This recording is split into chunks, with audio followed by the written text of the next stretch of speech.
الحمد للہ رب العالمین والصلاة والسلام علی سید الانبیاء والمرسلین قال اللہ تعالی وتبارک فی القرآن المجید والفرقان الحمید بسم اللہ الرحمن الرحیم سبحان الذی اسری بعبده لیلا من المسجد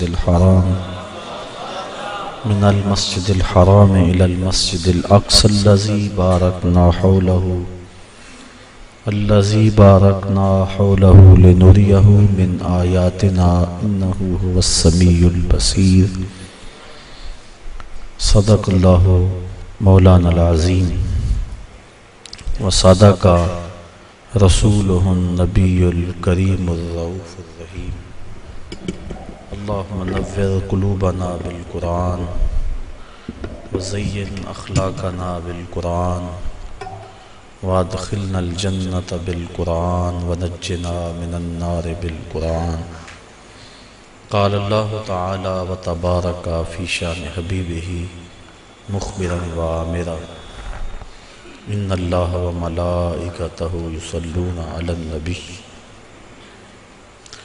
یا ایہا الذین آمنوا صلوا علیہ وسلموا تسلیما الصلاة والسلام علیکہ یا رسول اللہ وعلی آلکہ واصحابکہ الصلاة والسلام علیکہ یا رسول اللہ وعلی آلکہ واصحابکہ رحمۃ للعالمین۔ تمام حمد و ثنا، تعریف و توصیف اللہ جل مجدہ الکریم کی ذات پاک کے لیے جو خالق کائنات بھی ہے اور مالک شاشجہات بھی۔ اللہ جل وعلا کی حمد و ثنا کے بعد حضور نبی اکرم شفیع امم رسول محتشم نبی مکرم اللہ کے پیارے امت کے سہارے رب کے محبوب دانائے غیوب مالک رقاب امم فخر عرب و عجم والی کون و مکان سیاہ لا مکان سید انس و جان سرور لالا رخاں نیر تاباں سرنشین مہوشاں ماہ خوباں شہنشاہ حسینہ تتمہ دوراں سر خیل زہرہ جمالاں جلوہ صبح ازل نور ذات لم یزل باعث تکوین عالم فخر آدم و بنی آدم نیر بطحا رازدار ما اوہا شاہد ما تغا صاحب علم نشرہ معصوم آمنہ احمد مجتبی حضرت محمد مصطفیٰ صلی اللہ علیہ وسلم کے حضور ناز میں اپنی عقیدتوں، ارادتوں اور محبتوں کا خراج پیش کرنے کے بعد عزت و وقار کی مسندوں پہ جلوہ گر انتہائی قابل صد احترام معزز محترم خواتین و حضرات، السلام علیکم ورحمۃ اللہ وبرکاتہ۔ آیت معراج تلاوت کرنے کا شرف حاصل کیا۔ اس آیت کا پہلا حصہ گزشتہ برس ایک درس قرآن میں آپ کے سامنے پیش کیا گیا اور معراج النبی کے حوالے سے ایک مفصل گفتگو آپ سماعت کر چکے ہیں۔ آیت کریمہ کے آخری حصے پہ آج کی اس نشست میں کچھ باتیں آپ کے گوش گزار کرنا ہے۔ اللہ تعالیٰ جل شانہ میری زبان پہ کلمۃ الحق جاری فرمائے، دین کا فہم، سمجھ، سوجھ بوجھ اور ادراک نصیب فرمائے۔ معراج النبی صلی اللہ علیہ وآلہ وسلم میرے اور آپ کے آقا مولا صلی اللہ علیہ وآلہ وسلم کا دوسرا بڑا معجزہ ہے۔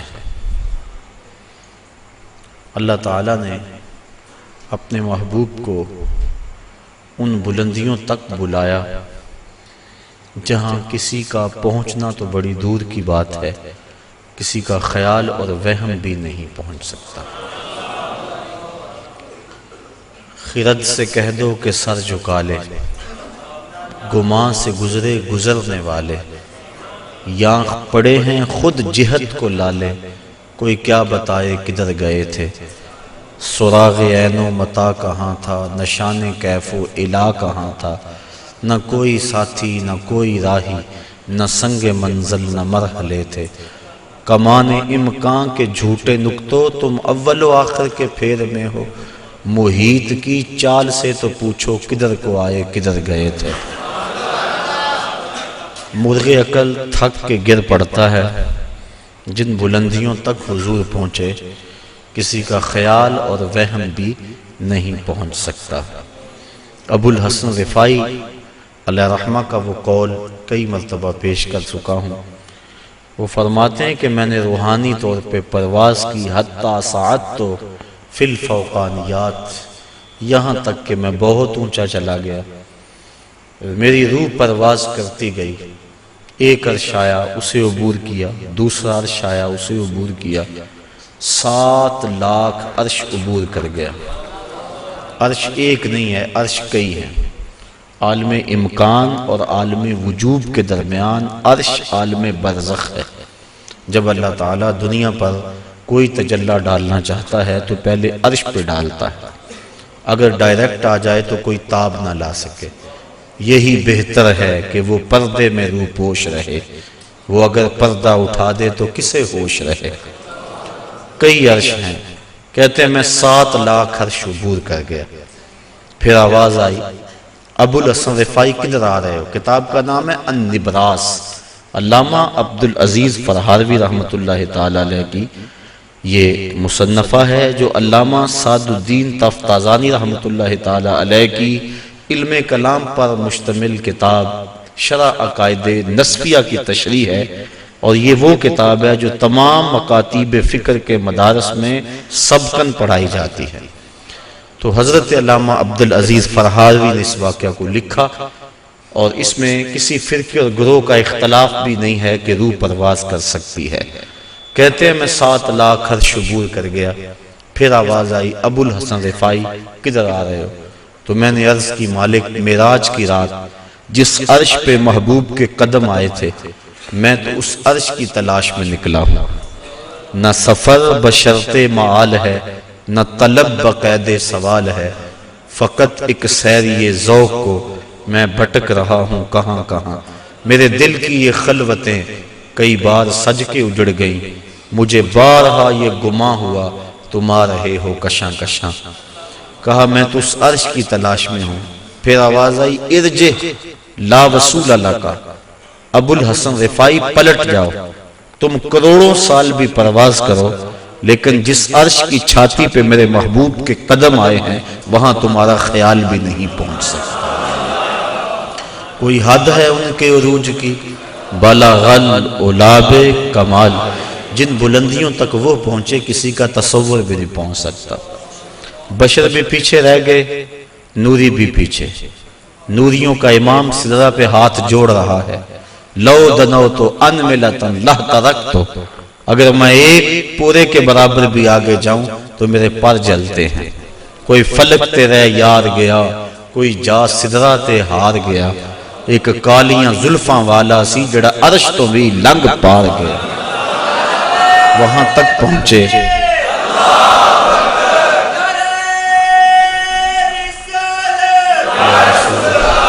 تو وہاں تک پہنچے جہاں کسی کا خیال وہم سوچ بھی نہیں پہنچ سکتے۔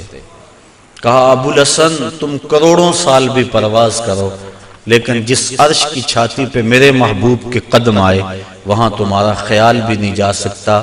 جس نبی کے قدم اتنے اونچے ہیں اس نبی کا سر کتنا اونچا ہوگا۔ یہ تو دماغ خراب ہو جائے تو انسان تولنے بیٹھتا ہے نا۔ بلا سنار کے چھوٹے سے ترازو پہ منوں اور ٹنوں کا حساب تو نہیں ہوتا، رتی ماشا تولے کا حساب تو سنار کا ترازو دیتا ہے، لیکن منوں ٹنوں کا حساب تو نہیں دیتا، ٹوٹ جائے گا ترازو۔ عقل کے ترازو پہ آپ مجھے تول لیں، میں آپ کو تول لوں، لیکن جو امام الانبیاء ہیں بھلا ان کا بھی وزن کیا جا سکتا ہے؟ اللہ اکبر۔ حضرت صاحبزادہ سید فیض الحسن شاہ علیہ رحمہ فرمایا کرتے تھے، تم نے حلیمہ کی بکریوں کے پیچھے پیچھے تو دیکھا، سدرہ پر جبریل کے آگے آگے کیوں نہیں دیکھا؟ تو جبریل بھی پیچھے، سارے پیچھے، جس کے قدم اتنے اونچے ہیں اس کا سر کتنا اونچا ہے۔ اللہ اکبر۔ تو میرے اور آپ کے آقا و مولا وہاں تک گئے جہاں کسی کا خیال بھی نہیں جا سکتا۔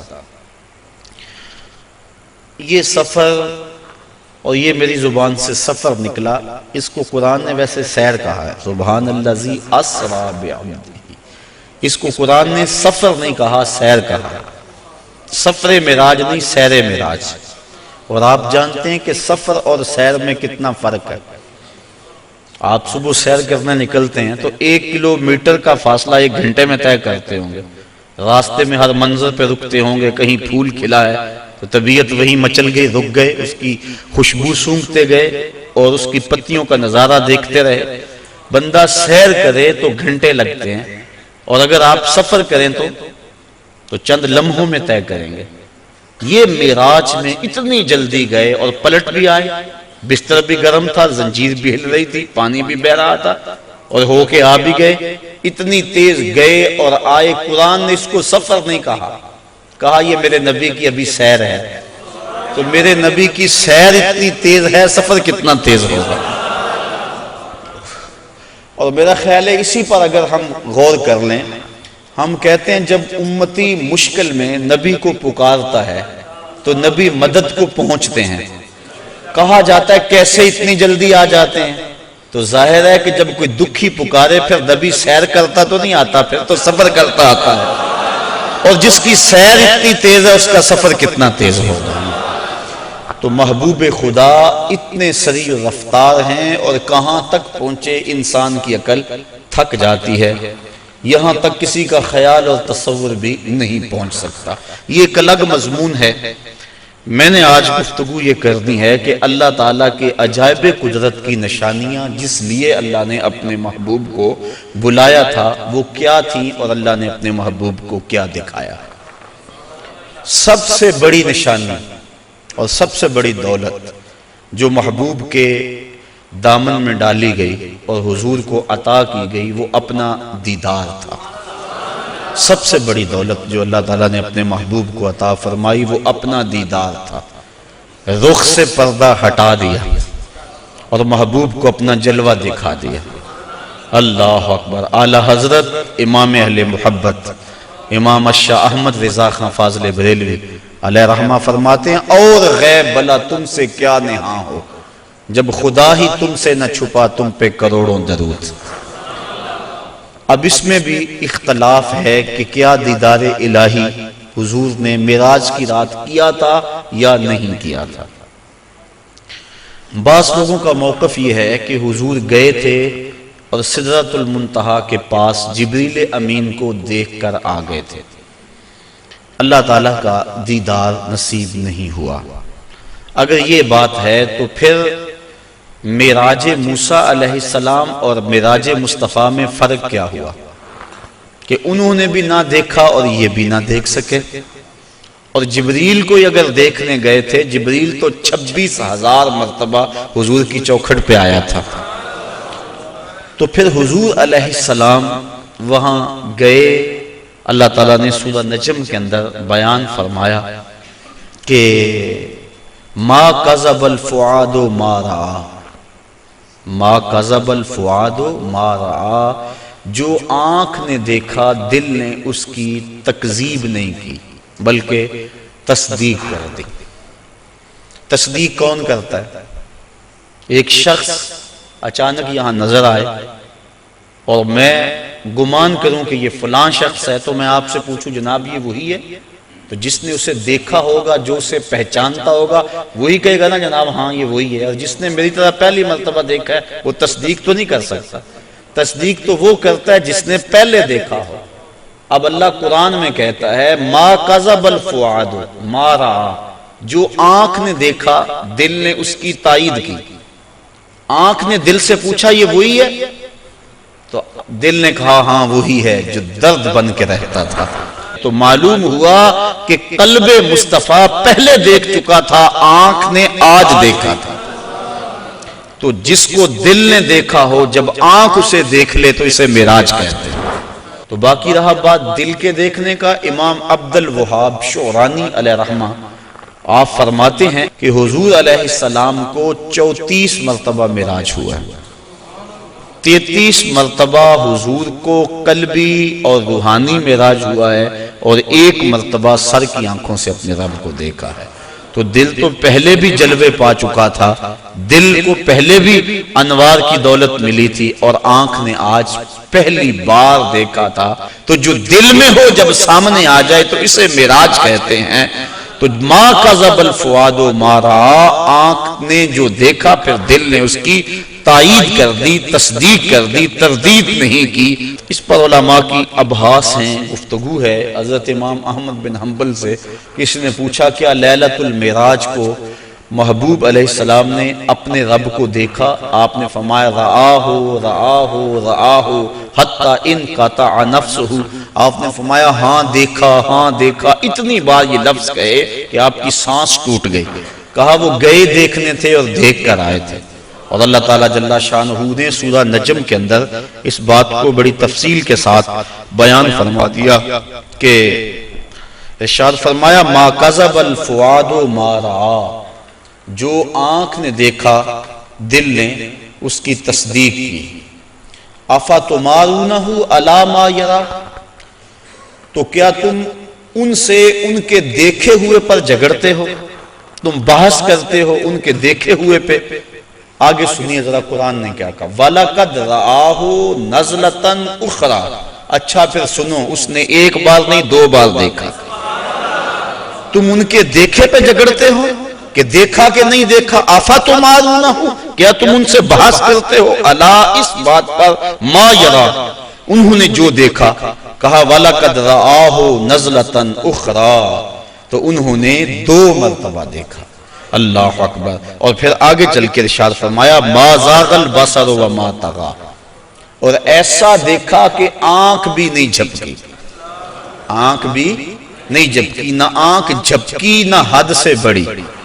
جب بندہ سورج کو دیکھتا ہے تو نظر چندھیا جاتی ہے اور دیکھ نہیں پاتا. حضرت موسیٰ علیہ السلام جلال خداوندی کی تاب نہ لا سکے. خرّ موسیٰ صاعقہ، قرآن نے کہا نا، زمین پہ بے ہوشی ہوئی اور تشریف لے آئے، اور جب سر اٹھایا اٹھے انی تبت الیک کے نغمے گانے لگے. لیکن یہاں کیا ہے، آنکھ بھی نہیں جھپکی اور آنکھ میں طغیانی اور سرکشی بھی نہیں آئی. یہ کون کہہ رہا ہے؟ مالک کہہ رہا ہے کہ ایسا دیکھا کہ آنکھ بھی نہیں جھپکتا، نہ حد سے بڑھتی ہے آنکھ اور نہ آنکھ چندھیاتی ہے. دنیا پہ ضابطہ یہ ہے کہ جب کسی منظر کو کوئی ناظر دیکھے تو ناظر منظر کی تعریف کرتا ہے. گرمیوں میں آپ شمالی علاقہ جات میں نکل جاتے ہیں، وادی کیلاش میں چلے جاتے ہیں، سواد کاغان، کتنی خوبصورت وادیاں اللہ نے پاکستان کو عطا فرمائی ہیں. وہاں آپ جاتے ہیں، جب واپس پلٹتے ہیں تو دوستوں کے سامنے منظر کشی کرتے ہیں کہ پہاڑوں سے اترتی ہوئی آبشاریں، گنگناتی ہوئی ندیاں اور درختوں کی وہ قطاریں پریوں کی صورت کے اندر پہاڑوں پہ موجود تھی. برف پوش وادیوں کا بھی تذکرہ کرتے ہیں، اٹکیلیاں کرتے ہوئے دریاؤں کے پانیوں کا تذکرہ کرتے ہیں.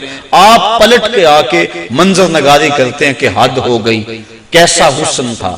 علامہ اقبال علیہ رحمہ جب ان علاقوں میں گئے، کشمیر کے علاقوں میں، تو انہوں نے آ کر کہا من خدا را آنجا دیدم بے حجاب، لوگوں میں اس کو وہاں بے حجاب دیکھ کر آیا.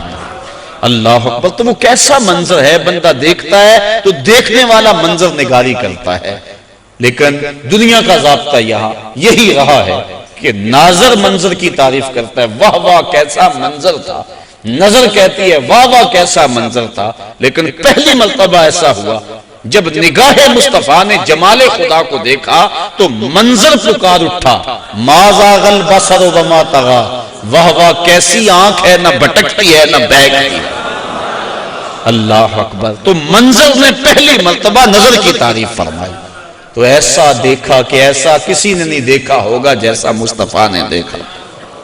اللہ تعالیٰ نے اپنے محبوب علیہ السلام کو فرمایا یا محمد انت و انا و ما سوا ذالک خلقت لاجلک، محبوب ایک تو ہے ایک میں ہوں، اور اس کے علاوہ جو کچھ ہے میں نے تیرے لیے پیدا کیا۔ تو حضور علیہ السلام نے جواباً عرض کی اللہم انت و انا و ما سوا ذالک ترکتہ لاجلک، مالک ایک تو ہے ایک میں ہوں، اور اس کے علاوہ جو کچھ تو نے میرے لیے پیدا کیا سب کچھ تیرے لیے چھوڑ آیا ہوں۔ اللہ تعالیٰ نے اپنے محبوب کو بہت کچھ دیا، جھولیاں بھر دی، ہماری عقلیں احاطہ نہیں کر سکتی۔ امام حقی لکھتے ہیں 70,000 اسرار تھے، 70,000 رموز اور 70,000 حکایتیں، بہت کچھ عطا کرنے کے بعد فرمایا محبوب یہ تو میں نے تجھے اپنی مرضی سے دیا، اب تو بتا تیری چاہت کیا ہے۔ بیما اشرفک یا احمد صلی اللہ علیہ وسلم، اس کو امام غازی نے بھی لکھا، ملا جیون تفسیرات احمدیہ میں لکھتے ہیں، باقی لوگوں نے بھی اس کو لکھا، کہا بیما اشرفک یا احمد، اے محبوب بتا تجھے کیا عطا کروں، تیری اپنی چاہت اور ڈیمانڈ کیا ہے۔ اب ایک منٹ کے لیے میں آپ کو اختیار دے دوں، مجھے اختیار دیا جائے کہ مانگو کیا مانگنا ہے، تو ہمارے سوال سے ہماری ذہنی اپروچ کی خبر ہو جائے گی، کس کی سوچ کتنی بلند ہے، کیا مانگتا ہے۔ کسی کے سوال سے اس کے اندر کی کیفیت سمجھ میں آ جاتی ہے، کسی کی عظمت کا اندازہ کرنا ہو تو اس کے سوال سے اندازہ کیا جا سکتا ہے۔ اب اللہ نے اپنے محبوب کو اختیار دیا کہ محبوب مانگ کیا مانگتا ہے۔ اب دیکھیے حضور کا انتخاب کہ حضور نے کیا مانگا۔ جب کہا بیما اشرفک، تجھے کس چیز سے نوازوں، تو عرض کی بنسبتی الیک شرفنی بالعبودیہ، اے اللہ ساری زندگی میں نے کہا کہ تو میرا رب ہے، سجدوں میں، قیام میں، رکوع میں، بدر کی وادی میں پتھر کھانے کھائے اور میں نے کہا کہ تو میرا رب ہے، مطاف میں، حتیم میں، کعبۃ اللہ میں، سین حرم میں، ہر جگہ میں نے کہا کہ تو میرا رب ہے۔ آج تو بھی تو کہہ دے کہ تو میرا بندہ ہے۔ بنسبتی الیک شرفنی بالعبودیہ، آج تو مجھے بندہ کہہ کے پکار دے۔ تو اللہ تعالیٰ نے اپنے محبوب علیہ السلام کو معراج کے واقعہ میں جہاں بھی پکارا عبد کہہ کے، سبحان الذی اسری بعبدہ فاوحی الی عبدہ ما اوحی، اور پھر 50 نمازوں کا تحفہ دے کر حضور علیہ السلام کو روانہ کیا۔ تفصیلات بہت ساری ہیں، اختصار کے ساتھ اپنے مضمون کی طرف آ رہا ہوں۔ حضرت موسیٰ علیہ السلام چھٹے آسمان پہ ملے اور کہا کیا ملا، بتلایا کہ 50 نمازیں ملی ہیں اور جنابت پر 7 مرتبہ غسل کرنا ملا ہے، کسی کپڑے کو نجاست لگ جائے تو 7 بار اس کو دھونا اور اس سے وہ پاک ہو جائے گا، مجھے یہ ملا ہے۔ اللہ کی بارگاہ میں حاضر ہوا اور یہ تحائف لے کر پلٹا ہوں۔ تو حضرت موسیٰ علیہ السلام نے کہا کہ آپ کی امت اتنا بوجھ برداشت نہیں کر سکتی، چونکہ میں بنی اسرائیل کا تجربہ رکھتا ہوں، یہ 50 نمازیں نہیں پڑھیں گے۔ اللہ کی بارگاہ میں جائیں اور تخفیف کی درخواست کریں۔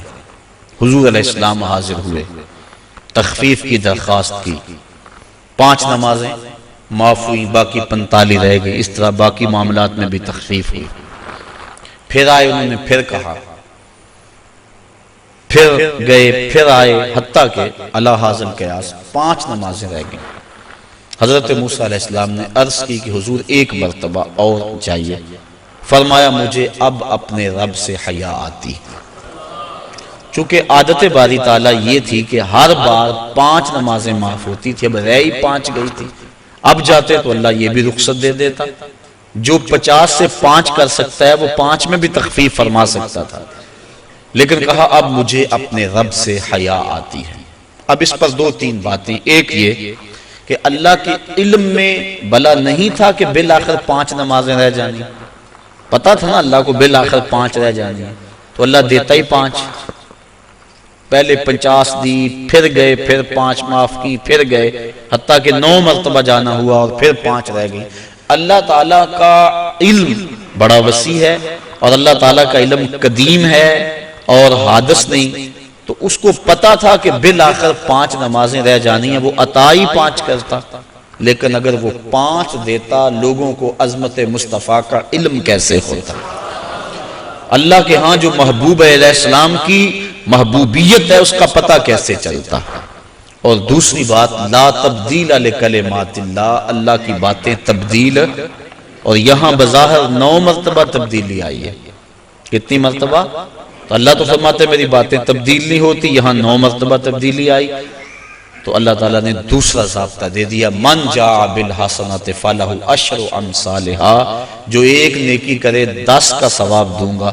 اللہ کی باتیں نہیں بدلتی، تم 5 پڑھو گے ثواب میں 50 کا ہی عطا فرماؤں گا۔ تو یہ جو معراج ہے اس کا جو اہم ترین تحفہ امت کے لیے حضور لے کر آئے وہ نماز کی صورت میں تھا، اور ارشاد فرمایا حبب الی من دنیاکم ثلاث الطیب والنساء وجعلت قرۃ عینی فی الصلاۃ، مجھے تمہاری دنیا سے صرف 3 چیزیں پسند ہیں، خوشبو، منکوحہ عورتیں، اور میری آنکھوں کی ٹھنڈک نماز میں رکھی گئی۔ اور یہ بھی فرمایا الصلاۃ معراج المؤمنین، نماز مومنوں کا معراج ہے۔ اللہ اکبر۔ اور یہ بھی ارشاد فرمایا جس نے نماز قائم کی اس نے دین کو قائم کیا، جس نے نماز گرا دی اس نے دین گرا دیا۔ اور صحابہ فرماتے ہیں ہم مومن اور کافر کے درمیان فرق نماز سے کرتے تھے، جو نماز پڑھتا ہم سمجھتے مومن ہے تبھی تو پڑھتا، اور جو نماز نہ پڑھتا ہم سمجھتے کافر ہے تبھی نہیں پڑھتا۔ اور کل قیامت کے دن اللہ تعالیٰ سب کو ارشاد فرمائے گا کہ مجھے سجدہ کرو۔ آج کوئی کرتا ہے یا نہیں کرتا، کل تو چاہے گا، لیکن جو نماز نہیں پڑھتا ہوگا باوجود آرزو رکھنے کے اس کی کمر اکڑ جائے گی اور وہ اللہ کو سجدہ نہیں کر سکے گا۔ اور پھر جس صف میں دشمنان خدا کھڑے ہوں گے، فرعون، حامان، ابی بن خلف، بے نمازی کو صف میں کھڑا کر دیا جائے گا۔ ہم میں سے کیا کوئی گوارا کرتا ہے کہ فرعون کے کندھے سے کندھا جوڑ کے کھڑا ہو جائے اور اس صف پر لعنتیں برس رہی ہوں گی جس صف میں یہ لوگ کھڑے ہوں گے؟ تو اگر ہم اس کو گوارا نہیں کرتے، اور کبھی بھی ایک مومن گوارا نہیں کرتا کہ دشمنان خدا کے ساتھ کھڑا ہو، تو پھر اگر ہم نماز نہیں پڑھتے تو ہمیں توبہ کر کے پچھلی بھی نمازیں پڑھنی چاہیے، قضا کرنی چاہیے، اور آئندہ ہمیں قصد کر لینا چاہیے کہ آج کے بعد نماز نہیں چھوڑیں گے۔ حضرت ابو ذر غفاری رضی اللہ تعالی عنہ کے ساتھ حضرت عثمان رضی اللہ تعالی عنہ تھے۔ ایک تو حضرت عثمان بن عفان ہیں، یہ اور صحابی ہیں۔ کہتے ہیں کہ ہم اکٹھے جا رہے تھے، راستے کے اندر ایک درخت آیا جس کی ایک شاخ لٹک رہی تھی جس کے اوپر زرد پتے تھے۔ حضرت ابو ذر نے ان کو پکڑ کے شاخ کو زور سے جنبش دی، جتنے بھی پتے تھے زرد وہ گر گئے اور شاخ اریاں ہو گئی۔ میں اس منظر کو دیکھ کے محظوظ ہوتا رہا۔ پھر حضرت ابو ذر غفاری میری جانب متوجہ ہوئے اور کہنے لگے اے عثمان، تو نے پوچھا نہیں کہ میں نے اس شاخ کو یوں پکڑ کے جھٹکا کیوں دیا ہے؟ تو کہتے ہیں میں نے کہا اچھا پھر آپ بتا دیں کہ آپ نے شاخ کو جھٹکا کیوں دیا ہے۔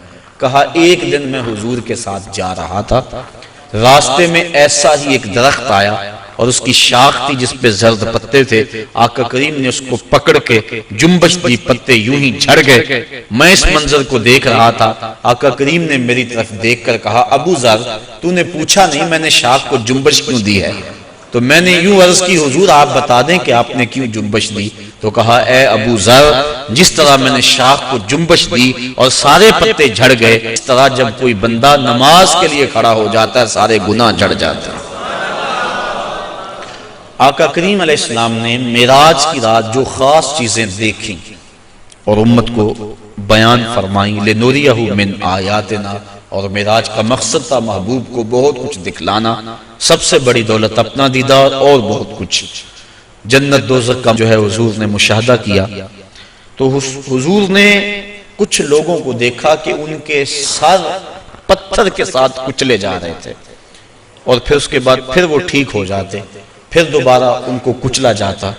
تو جبریل امین سے حضور علیہ السلام نے پوچھا کہ یہ کون لوگ ہیں اور ان کے سر کیوں کچلے جا رہے ہیں؟ تو جناب جبریل امین نے عرض کی کہ حضور یہ وہ لوگ ہیں کہ جن کے سر نماز کی وجہ سے بوجھل رہا کرتے تھے اور آج ان کو یہ سزا دی جا رہی ہے۔ تو نماز سے سروں کا بوجھل رہنا یہ اس قدر کبھی امر ہے کہ قیامت کے دن اس کی سخت سزا ہوگی۔ آپ نے علماء سے سینکڑوں بار یہ سنا، اول ما یحاسب بہ العبد یوم القیامہ الصلاۃ، قیامت کے دن بندے سے سب سے پہلا سوال نماز کا کیا جائے گا، اور اگر پہلا سوال کا جواب ہی نہ آیا اگلی باتیں تو بعد میں ہیں، اس لیے ہمیں قصد کرنا چاہیے کہ آج کے بعد نماز نہیں چھوڑیں گے۔ حضور علیہ السلام نے معراج کی رات ایک شخص کو دیکھا، لکڑیوں کا ایک بہت بڑا گٹھا تھا جس کو اٹھانے کی کوشش کرتا تھا، لیکن اس سے وہ اٹھایا نہیں جاتا تھا، بھاری تھا، اس کی طاقت سے زیادہ تھا، لیکن اس کے باوجود وہ دائیں بائیں سے لکڑیاں اس کے اندر شامل کرتا تھا۔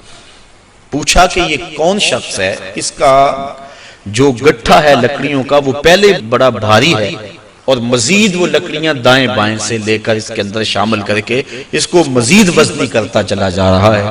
تو عرض کی کہ حضور یہ آپ کی امت کا وہ شخص ہے کہ جس کے پاس لوگوں کی کثرت کے ساتھ امانتیں موجود ہیں، اور وہ ان کو ادا کرنے کی پوزیشن میں نہیں، لیکن اس کے باوجود اور امانتیں پکڑتا چلا جا رہا ہے، اور اس بات میں حدیث ہے کہ لوگ میرے پاس پیسے امانتیں جمع کروائیں۔ تو کل قیامت کے دن اس صورت کے اندر جو ہے وہ اس کی سزا دکھلائی گئی کہ اس گٹھے کو اٹھانے کی کوشش کرتا ہے۔ اور ایک روایت میں آتا ہے کہ کل قیامت کے دن جس شخص نے لوگوں کی امانتیں دینا ہوں گی تو اس کو لوگ پکڑیں گے اور کہیں گے ہماری امانتیں واپس کر۔ وہ کہے گا اب اس وقت تو میرے پاس کچھ نہیں ہے۔ اسے فرمایا جائے گا کہ جو ان لوگوں کی امانتیں تیرے پاس ہیں وہ ایک جگہ رکھی ہوئی ہیں، اگر تو ان کو وہاں سے لا کر کے دے دے تو تیری جان چھوڑ سکتی ہے۔ تو وہ کہے گا کہ کہاں ہیں؟ تو اس کو جہنم کے دروازے پہ لے جایا جائے گا، اور پھر کہا جائے گا اس جہنم میں اتر، اس کے پیندے میں امانتیں رکھی ہیں اور وہ نکال کے ان لوگوں کو دے۔ اور حدیث کی روح سے جہنم کی جو گہرائی ہے وہ 70 سال لگتے ہیں اس کی تہہ تک پہنچنے میں۔ آقا کریم تشریف فرما تھے کہ ایک دھماکے کی آواز آئی، پوچھا صحابہ اس آواز کو سنا؟ عرض کی ہاں۔ فرمایا کہ یہ آواز کیسی ہے؟ اللہ و رسولہ عالم۔ عرض کی اللہ اس کا رسول جانتا ہے۔ فرمایا 70 سال قبل جہنم میں ایک پتھر پھینکا تھا، اب وہ پیندے پہ گرا ہے، یہ اس کے گرنے کی آواز ہے۔ تو 70 سال جاتے ہوئے لگتے ہیں اور 70 سال آتے ہوئے لگتے ہیں۔ بعض لوگ کہہ دیتے ہیں یار اگر جہنم میں گئے بھی تو ایک جھٹکا لگے گا، اگر ایک جھٹکا بھی لگا تو 140 سال لگ جائیں گے۔ فما اصبرہم علی النار، لوگوں کا آگ پر کتنا بڑا حوصلہ ہے کہ وہ ایسی باتیں کر جاتے ہیں۔ اب اس کو 70 سال جہنم کے پیندے تک اترنے میں لگیں گے، وہاں واقعی امانتیں جو لوگوں کی اس نے پکڑی ہوئی ہوں گی وہ موجود ہوں گی، ان کو پکڑ کے پھر 70 سال تک اوپر آئے گا، اور جب وہ کنارے پہ آ کے باہر نکلنے لگے گا پھر پاؤں پھسل جائے گا، اور پھر 70 سال تک لڑکتا ہوا نیچے چلا جائے گا، پھر 70 سال بعد آئے گا، اور جب اس کی دیوار کے آخر تک پہنچے گا لیکن پھر اس کا پاؤں پھسل جائے گا۔ لوگوں کی امانتیں ہڑپ کرنے والے کو قیامت کے دن یہ سزا دی جائے گی۔ میں اور آپ اتنا بوجھ اٹھائیں جتنا ہم اٹھا سکتے ہیں، اور ہمیں دیکھیں کہ ہم ہمارے ذمے جو ہے وہ کسی کا غصب کیا ہوا، کسی سے رشوت میں لیا ہوا، اور کسی کی مجبوری سے فائدہ حاصل کر کے اس سے مال لیا ہوا، اور دیوار رکھتے ہوئے ہم سائے کے 2 انچ دبائے ہوئے، ہم سب کچھ دیکھ سکتے ہیں اور اپنے مستقبل کی منصوبہ بندی کر سکتے ہیں۔ حضور علیہ السلام آگے گئے تو آقا کریم نے دیکھا کہ کچھ عورتیں ہیں کہ جو چھاتیوں کے بل لٹکائی گئی۔ فرمایا کہ یہ کون سی خواتین ہیں؟ تو عرض کی کہ حضور آپ کی امت کی یہ وہ عورتیں ہیں جو زنا کیا کرتی تھیں، اور آج ان کو یہ سزا دی جا رہی ہے۔ اس سے آگے بڑھے تو دیکھا کہ کچھ لوگوں کے سامنے خوشبودار اور چھوٹے چھوٹے ٹکڑے گوشت کے پڑے ہوئے ہیں، لیکن وہ اس کو نہیں کھا رہے۔ آگے بدبودار اور متعفن کھانا پڑا ہوا ہے، گوشت پڑا ہوا ہے، وہ اس کو کھا رہے ہیں۔ پوچھا کہ یہ کون لوگ ہیں؟ تو جبریل نے عرض کی کہ آپ کی امت کے یہ وہ لوگ ہیں کہ جن کو حلال بیویاں میسر تھی، لیکن اس کے باوجود وہ بازاری عورتوں سے اپنا منہ کالا کیا کرتے تھے۔ تو کل قیامت کے دن ان کو سخت سزا دی جائے گی۔ آگے بڑھے تو حضور علیہ السلام نے دیکھا کہ کچھ لوگ ہیں کہ جن کے پیٹ بہت بڑے ہیں اور ان کے اندر سانپ ہیں، تو وہ کھڑے ہوتے ہیں لیکن پیٹ کا بہت بڑا ہونا ان کو کھڑا نہیں ہونے دیتا، پھر گر جاتے ہیں۔ پوچھا کہ یہ کون لوگ ہیں؟ تو بتلایا گیا کہ یہ وہ لوگ ہیں جو سود کھایا کرتے تھے۔ سود کی حرمت قرآن مجید میں بڑی وضاحت کے ساتھ آئی اور فرمایا سود لینے والا، حضور نے ارشاد فرمایا سود دینے والا، سود کی رقم پہ گواہ بننے والا اور سود کی رقم کے معاملے کو لکھنے والا گناہ میں برابر کے شریک ہے۔ تو اس لیے ہمیں ان چیزوں سے بچنا چاہیے۔ ایک حدیث میں آیا، آقا کریم نے ارشاد فرمایا، حضرت علی المرتضیٰ سے روایت ہے، فرمایا 7 اشخاص ایسے ہیں جب تم انہیں قبر میں دفن کر کے آتے ہو تو ان کے رخ قبلے سے پھیر دیے جاتے ہیں، اور ساتھ فرمایا فَاذْهَبُوا وَانْبُشُوا قُبُورَهُمْ فَإِن لَّمْ تَجِدُوا هَٰكَذَا مَا قُلْتُ لَكُمْ فَهُوَ باطل۔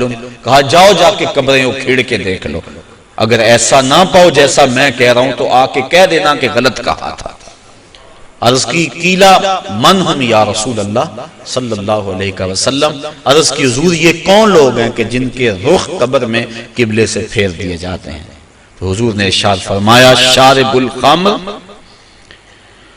و بائع البش و شاہد الزور و آکلۃ الربا و النائحۃ والمحتقر و تارک الجماع۔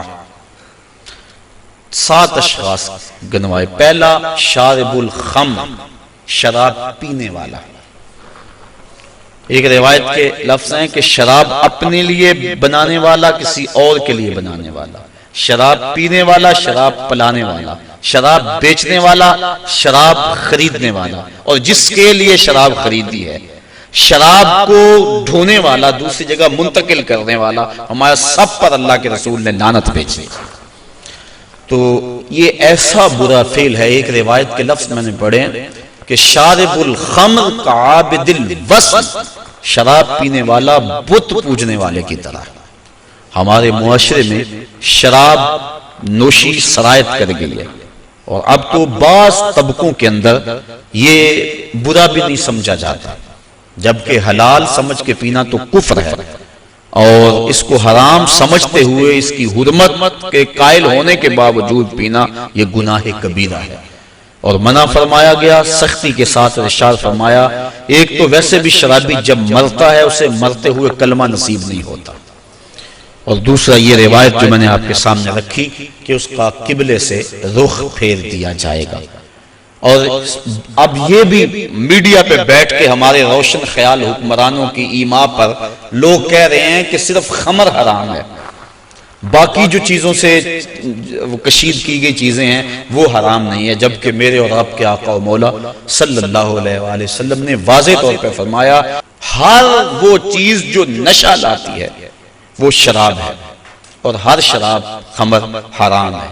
تو وہ نشہ چاہے کوئی بھی چیز لانے والی ہو اس کو شریعت نے واضح طور پہ حرام کر دیا۔ یہ دوسرا بائع البش، جن کے رخ جو ہیں وہ قبلے سے پھیر دیے جائیں گے، تو فرمایا ان میں سے بردہ فروشی کرنے والا، انسانوں کی خرید و فروخت کرنے والا۔ اب دنیا پہ یہ اس انداز سے غلامی کا انداز تو نہیں ہے، لیکن اعضائے انسانیہ کو اب بھی لوگ فروخت کر رہے ہیں۔ آپ روزانہ اخبارات میں پڑھتے ہیں کہ گردہ فروشی کا کاروبار اور مختلف اعضائے بدنیہ کا کاروبار، تو یہ دوسرے وہ شخص جو انسان یا انسان کے کسی عضو کا کاروبار کرتے ہیں، کل جب وہ مریں گے تو ان کا رخ قبلے سے پھیر دیا جائے گا۔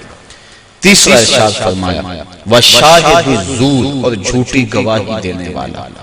بلکہ ایک روایت میں آقا کریم نے فرمایا میں تمہیں بڑے بڑے گناہوں کی خبر نہ دے دوں، الا انبئکم بأکبر الکبائر، بڑے بڑے گناہوں کی خبر نہ دے دوں؟ صحابہ نے عرض کی ہاں حضور آپ ارشاد فرمائیں۔ فرمایا الاشراک باللہ وعقوق الوالدین الا وقول الزور، اور ایک فرمایا وشہادت الزور۔ یہ مختلف اقوال ہیں احادیث میں، مختلف احادیث میں، تو شہادت الزور جھوٹی گواہی کو حضور علیہ السلام نے جو ہے وہ اکبر الکبائر میں شمار کیا۔ اور چوتھا فرمایا سود کھانے والے، سود لینا، سود دینا، سود لکھنا، اس کی رقم پر گواہ بننا، ان وزر میں فرمایا چاروں برابر ہیں۔ اور ایک روایت ہے صحاح کی، ارشاد فرمایا کہ سود کے گناہ کے 70 درجے ہیں اور کم سے کم درجہ اپنی ماں سے زنا کرنا ہے۔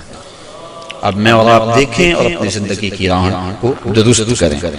آگے فرمایا وَالنَّائِحَاتُ، نوحہ کرنے والی عورتیں جب قبر میں جائیں گی تو ان کا رخ پھیر دیا جائے گا۔ جب کوئی شخص فوت ہو جاتا ہے تو صبر کا حکم ہے۔ آنکھوں کا غم اور دل کا غم رحمان کی طرف سے ہے، ہاتھوں کا اور زبان کا غم شیطان کی طرف سے ہے۔ فرمایا لیس منا من ضرب الخدود وشق الجیوب ودعا بدعوی الجاہلیہ، جس نے گریباں نوچے، اپنے منہ پہ تھپڑ مارے اور جہلوں جیسی باتیں کی، فرمایا ہمارے سے اس کا کوئی تعلق نہیں ہے۔ تو دل غم زدہ ہو، آنکھوں سے روئیں، اس شریعت نے منع نہیں کیا، لیکن واویلا کرنا، کوئی کہہ رہا اللہ تجھے ترس نہ آیا، کوئی کچھ بول رہا ہے معاذ اللہ، یہ کفریہ کلمات ہیں، تو فرمایا نوحے کرنے والے کل جب مریں گے تو ارشاد فرمایا کہ وہ عورت جو نوحے کرتی ہے قبر سے اس کا رخ قبلے سے پھیر دیا جائے۔ والمحتاکر، اور چھٹا شخص جو ذخیرہ اندوزی کرتا ہے۔ ذخیرہ اندوزی انسان کا کھانے پینے کا سامان ہے، غلہ، اور جانوروں کا جو چارہ ہے، اس میں ذخیرہ اندوزی شریعت نے منع فرمائی ہے۔ باقی جو معاملات ہیں کاروبار آپ کے، ان میں اگر کر لیں تو وہ منع نہیں۔ اور اس میں حضور نے ارشاد فرمایا جس نے 40 دن تک ذخیرہ اندوزی کی، اللہ تعالیٰ اسے 40,000 سال جہنم کی آگ میں جلائے گا۔ آخر فرمایا وَتَارِكُ الْجَمَاعَةِ، اور جو جماعت کو چھوڑنے والا ہے، نماز تو پڑھتا ہے لیکن جماعت سے نہیں پڑھتا۔ حضرت محمد بن سماعہ ایک بزرگ ہیں، امام محمد بن حسن الشیبانی کے شاگرد، اور امام محمد بن حسن الشیبانی امام اعظم کے شاگرد ہیں۔ محمد بن سماعہ کہتے ہیں 103 سال عمر پائی، کہتے ہیں 40 سال بیت گئے، جماعت کیا میری تکبیر اولیٰ بھی قضا نہ ہوئی، میری والدہ کا انتقال ہو گیا، بس مصروفیت ایسی ہوئی، صدمہ ایسا پڑا کہ میں مسجد میں آیا، سلام پھر گیا تھا، جماعت ہو چکی تھی، بڑا پریشان ہوا کہ زندگی میں کبھی کوئی تکبیر اولیٰ بھی نہیں رہی، آج جماعت بھی جاتی رہی۔ پھر میں نے سوچا ایک نماز جو جماعت سے پڑھی جائے، منفرد پڑھنے والی 25 نمازوں کے برابر ہے، ایک روایت میں 27 نمازوں کے برابر ہے، چلو میں اس نماز کو 25 بار پڑھ لیتا ہوں۔ کہتے ہیں میں کھڑا ہو گیا اور اس نماز کو، ان فرائض کو میں نے 25 بار پڑھا، اور جب 25ویں بار پڑھ رہا تھا تو حاطب سے آواز آئی، اے محمد بن سماعہ تم نے نماز تو 25 مرتبہ پڑھ لی، لیکن جب امام ولدالضالین کہتا ہے اور اس کے ساتھ فرشتے آمین کہتے ہیں، وہ آمین کہاں سے لاؤ گے؟ تو کہتے ہیں میں پریشان ہوا کہ میں 25 چھوڑ کے 25,000 مرتبہ بھی پڑھوں لیکن جماعت کی فضیلت نہیں پا سکتا۔ تو فرمایا وَتَارِكُ الْجَمَاعَةِ، اور جماعت کو ترک کرنے والا۔ حضور علیہ السلام نے ارشاد فرمایا کہ پھر میں آگے بڑھا تو میں نے کچھ لوگوں کو دیکھا کہ ان کی زبانیں لوہے کی کینچیوں سے کاٹی جا رہی تھی۔ میں نے جبریل امین سے پوچھا کہ یہ لوگ کون ہیں کہ جن کی زبانیں لوہے کی کینچیوں سے کاٹی جا رہی ہیں؟ جبریل نے عرض کی کہ حضور یہ آپ کی امت کے وہ فتنہ پرور خطیب ہیں جو کہتے کچھ اور تھے کرتے کچھ اور تھے۔ ہاؤلائی خطباء الفتنہ، یہ فتنہ پرور خطیب ہیں جن کی زبان معاشرے میں آگ لگاتی تھی اور زمانے کو کچھ اور کہتے تھے لیکن اپنا عمل اور اپنا کردار ان کا کچھ اور تھا۔ اس لیے منبر و محراب کے جو وارث ہیں ان کو ایک ایک لفظ جو ہے وہ تول کے بولنا چاہیے، اور اس پر پہلے عمل ہو تو لفظ لوگوں کے دلوں میں اترتے ہیں۔ تقریر سادہ ہو یا مختصر ہو اس سے کوئی غرض نہیں ہے، لیکن اگر انسان کی گفتگو کے پیچھے اس کے اپنے عمل کی قوت نہیں ہوگی تو چاہے اس کی تقریر سے لوگ لوٹ پوٹ ہو جائیں اور سارا دن دھوم مچی رہ کے حد ہو گئی، لیکن اس کے اثرات روح تک نہیں پہنچیں گے، وہ دماغ تک ہی ٹھہر جائے گی، دل تک نہیں پہنچ پائے گی۔ اس لیے فرمایا یہ آپ کی امت کے وہ فتنہ پرور خطیب ہیں کہ جو زبان سے کچھ اور کہتے ہیں اور ان کا اپنا کردار اور عمل اور ہے۔ انسان جب اپنی زبان کو کھولے تو اپنے عمل کا جائزہ لے لے۔ آپ اور میں بھی جو ہے وہ اپنی زندگی میں اس چیز کو غور کے ساتھ دیکھیں۔ غالباً حضرت بایزید بستامی آپ کے پاس ایک بڑھیا آئی اور اس نے کہا کہ میرا جو بیٹا ہے یہ گڑ بہت کھاتا ہے، میٹھا بہت کھاتا ہے، آپ اس کو تاکید کر دیں، کوئی تعویذ لکھ دیں۔ آپ نے فرمایا اس کو کہ اس کو کل لے کر آنا۔ دور دراز کا سفر تھا، پیدل سفر تھے، دوسرے دن وہ تھکی ہاری پھر آئی۔ آپ نے بچے کے سر پہ شفقت کا ہاتھ پھیرا، کہا بیٹا زیادہ مناسب نہیں ہے کسی چیز میں بھی کثرت کرنا، لہٰذا جو ہے وہ اعتدال سے آگے نہ بڑھو اور زیادہ نہ کھایا کرو۔ تو اتنا کہا اور کہا کہ جائیے، میں نے تاکید کر دی۔ تو مائی نے کہا کہ حضرت کل میں آئی تھی اتنا لمبا سفر کر کے، اگر یہی بات کہنی تھی تو آپ کل ہی کہہ دیتے۔ اتنا لمبا سفر میں نے دوبارہ کیا، میں نے کہا شاید کوئی خاص عمل ہے جو آپ نے کرنا ہے۔ تو فرمایا کہ اصل بات یہ تھی کہ کل اتفاق سے میں نے خود کھایا ہوا تھا، اس لیے اسے منع کرتا تو شاید میری بات میں اثر نہ ہوتا۔ اب یہ ایک عام اور سادہ سی بات ہے، لیکن ہم اگر اپنے بچوں کو گھر میں تاکید کرتے ہیں نا، بعض کا لوگ کہتے ہیں کہ بچے نماز نہیں پڑھتے، اچھا جی ان کے لیے دعا کر دیں، ہم نہیں پڑھتے چلو یہ تو پڑھیں۔ تو میں کہا کرتا ہوں یہ کیوں پڑھیں؟ جب تم نہیں پڑھتے تو یہ کیسے پڑھیں؟ ماں باپ کو خود نمونہ بنانا چاہیے۔ اس طرح ہمارے علماء کو، مبلغین ہیں، مشائخ اعظام ہیں، جو بھی ذمہ دار ہے، جو بھی بات 2 4 10 20 50 لوگوں تک بات منتقل کرتا ہے، اس کو خود نمونہ بننا چاہیے۔ صرف یہ تقریر، واز، لچھے دار گفتگو اور اس سے لوگوں سے پیسے بٹور لینا یہ بات نہیں ہے، بلکہ بات جو دل سے نکلتی ہے اثر رکھتی ہے۔ اس لیے ہم بات دل سے کہیں اور جو کہیں اس پر ہمارا پہلے عمل ہو۔ اللہ کی رضا کے لیے جئیں، اللہ کی رضا کے لیے مریں، یقیناً اس کی برکات ہیں۔ وہ اقبال علیہ رحمہ نے کہا تھا کہ واعظ قوم کی وہ پختہ خیالی نہ رہی، برق طبعی نہ رہی، شعلہ میں کالی نہ رہی، رہ گئی رسم آزاں، روح بلالی نہ رہی، فلسفہ رہ گیا تلقین غزالی نہ رہی، مسجد مرثیہ خواہیں کہ نمازی نہ رہے، یعنی صاحب اوصاف وہ حجازی نہ رہے۔ اللہ تعالیٰ اپنی راہوں کا مسافر ہے۔ میاں صاحب نے کیا کہا تھا؟ پڑھنے اتے مان کرینا تے نا آکھی میں پڑیا، او جبار کہار صداوے متا روڑ دے وے دھد کڑے۔ اس لیے آخری دم تک انما الاعمال بالخواتیم، اعمال کا دار و مدار حسن خاتمہ پہ ہے۔ ادارۃ المصطفیٰ کے جتنے مبلغین ہیں، مصطفی فقیر ہیں، اور آپ لوگ جہاں جہاں سے بھی آئے ہیں، بس یہ کوشش کریں، یہ اپنا مزاج بنا لیں کہ جو کہنا ہے اس پر پہلے عمل کریں، اور اپنا عمل بہت زیادہ ہونا چاہیے تاکہ قوت کے ساتھ، عمل کی طاقت کے ساتھ کہیں بھی وہ بات دلوں میں اترنے کا فن جانتی ہے۔ اللہ تعالیٰ مجھے اپنی رحمتوں کے اور کرم نوازیوں کے حصار میں رکھے۔ وآخر دعوانا ان الحمدللہ رب العالمین۔